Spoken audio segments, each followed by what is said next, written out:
오늘의 사연 마츠가야마.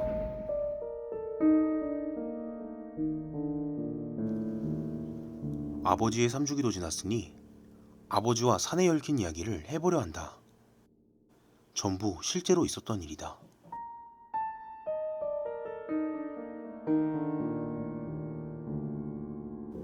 아버지가 정밀기계 회사를 퇴직하고 2년째 되던 해였다. 퇴직금도 꽤 나왔고 연금도 들어오는 터였다. 아버지도 이제는 인생을 즐기며 여행이라도 다닐 생각이었겠지.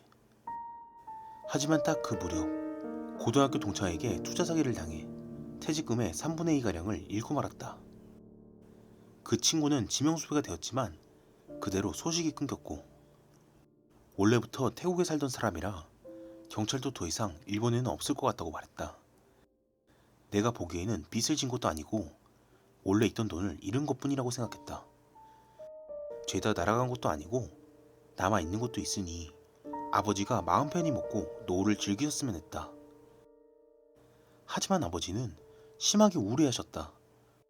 돈을 잃은 것보다도 어릴 적부터 친하던 친구에게 배신을 당했다는 것이 더 큰 충격이었으리라. 그 후로는 아무 일도 손에 잡히지 않는지 집에서 혼자 멍하니 앉아 계시는 일이 늘었다.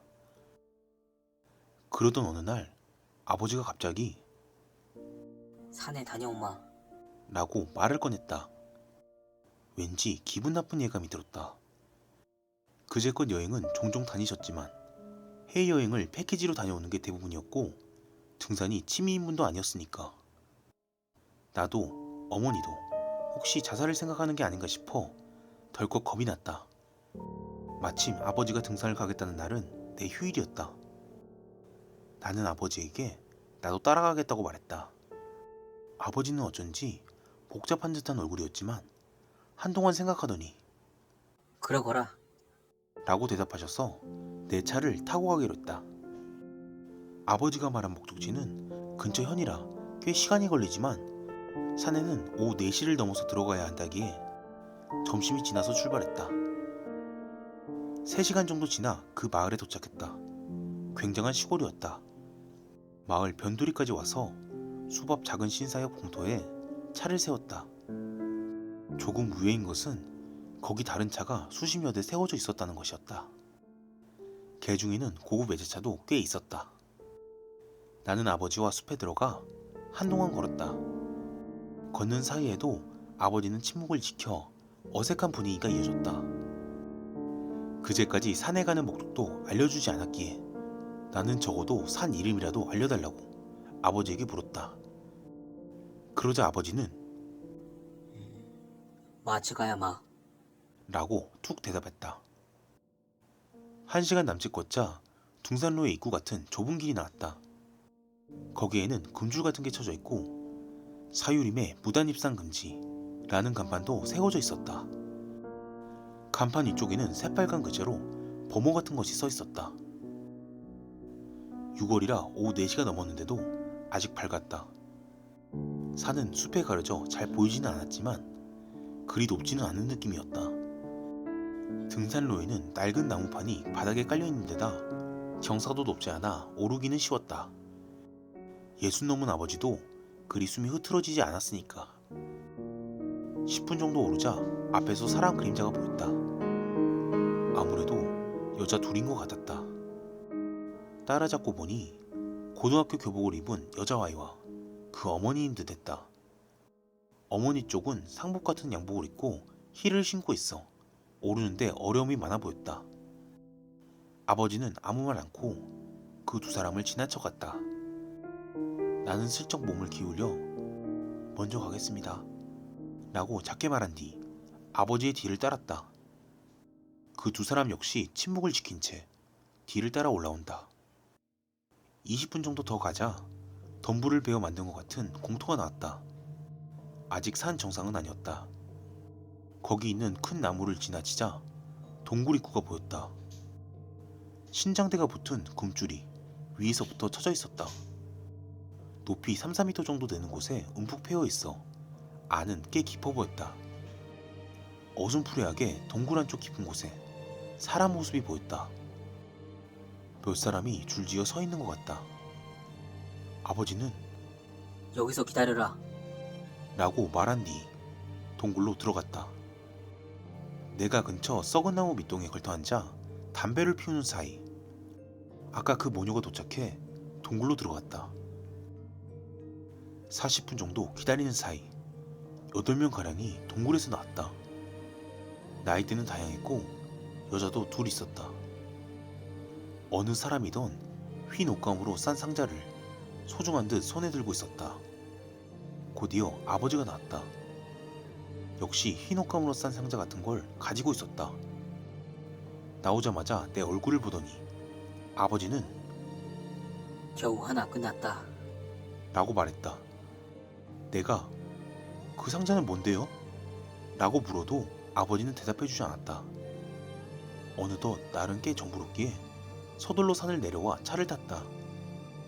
아직도 차는 몇 대 남아있었다. 아버지는 뒷좌석에 앉아 소중한 듯 상자를 안고 아무 말 없었다. 집에 돌아오자 아버지는 그대로 2층 다락방에 틀어박혀 식사도 방 안에서 하게 되었다. 그 대신인지 밤에는 빈번히 밖을 드나들게 되었다. 게다가 방문을 잠그기까지 했다.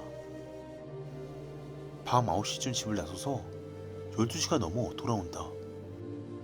무엇을 했는지는 알 수 없지만 신발과 손은 진흙투성이라 언제나 돌아오면 손을 열심히 씻곤 했다.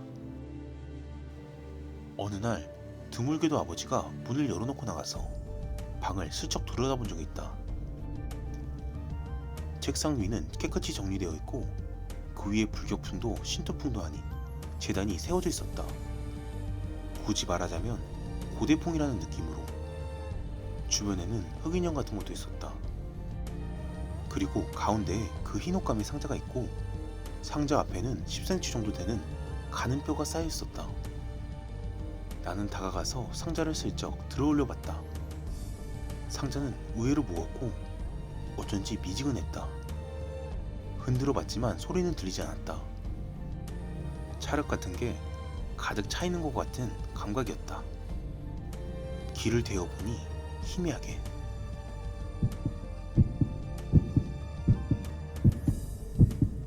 하는 소리가 들렸다. 그때 아래에서 아버지가 돌아오는 소리가 들렸기에 나는 황급히 방을 빠져나왔다. 그날 밤 나는 담배를 피우러 집 밖에 나왔다. 귓가에서 너 그 상자에 손댔지? 하고 중얼거리는 소리가 들렸다. 기겁해서 돌아보니 아버지가 서 있었다.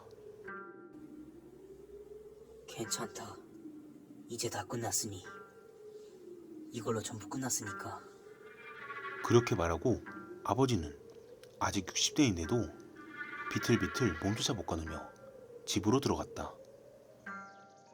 이틀 뒤 신문에 아버지를 속인 친구가 해에서 죽었다는 기사가 났다. 자세하게 써있지는 않았지만 칼을 맞았다고 했다. 그 후 경찰도 집에 찾아왔지만 범인은 밝혀지지 않았고 돈도 찾지 못했다. 6년 뒤 아버지는 폐렴으로 세상을 떠났다. 위중하다는 말을 듣고 병원에 도착하자 아버지는 문득 의식이 돌아온 것처럼 눈을 떴다. 나는 아버지에게 마지막으로 신경 쓰이던 것을 물었다. 아버지, 그때 그 마츠가야마는 뭐하는 곳이었어요? 그러자 아버지는 코에 산소관을 꽂은 채 조금 웃었다. 마츠가야마가 아니라 순서가 다르다. 낡은 유적. 나머지 일은 무덤까지 가지고 가마. 더듬더듬 겨우 그렇게만 말하고 아버지는 잠자는 듯 눈을 감았다. 그리고 나흘 뒤 아버지는 숨을 거뒀다.